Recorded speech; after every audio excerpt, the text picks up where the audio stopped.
doesn't need his name up in lights, he just wants to be heard. Whether it's the beat of the mic, he feels so unlike everybody else, alone. In spite of the fact that some people still think that they know, but no, he knows the code. It's not about the salary, it's all about reality and making some noise, making a story, making sure his click stays up. That means when he puts it down, Tox picking it up. Let's go. Who the hell is he anyway? He never really talks much, never concerned with status, but still leaving him starstruck. Humble through opportunities given despite the fact that many misjudge him cause he makes a living from writing raps. Put it together himself, now the picture connects. Never asking for someone's help or to get some respect. He's only focused on what he wrote, his will is beyond reach. And now it all unfolds, the skill of an artist. This is 20% skill, 80% fear. Be 100% clear, cause Ryu was ill. Who would've thought he'd be the one that set the West in flames? And I heard him wreck it with the Crystal Method, name of the game. Came back, dropped Megadeth, took him to church. I like Bleach, man. Ryu had the stupidest verse. This dude is the truth. Now everybody giving them guest spots and stocks through the roof. I heard he f***ing with that stock.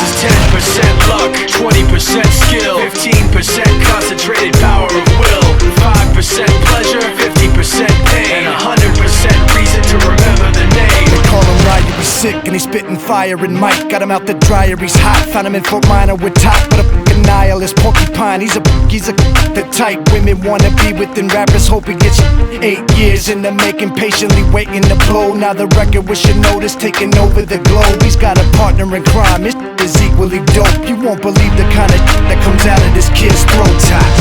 He's not your everyday on the block. He knows how to work with what he's got, making his way to the top. He often gets a comment on his name. People keep asking him, was it given that birth, or does it stand for an acronym? No, he's living proof. Let him rock in the booth. He'll get you buzzing quicker than a shot of vodka with juice. Him and his crew are known around as one of the best, dedicated to what they do and give 100%. Forget Mike, nobody really knows how or why he works so hard. It seems like he's never got time, because he writes every note and he writes every line. And I've seen him at work when that light goes on in his mind. It's like a design is written in his head every time, before he even touches a key or speaks in a rhyme. And those other fellas he runs with, the kids that he signed, ridiculous, without even trying. How do they do it? This is 10% luck, 20% skill, 15% concentration.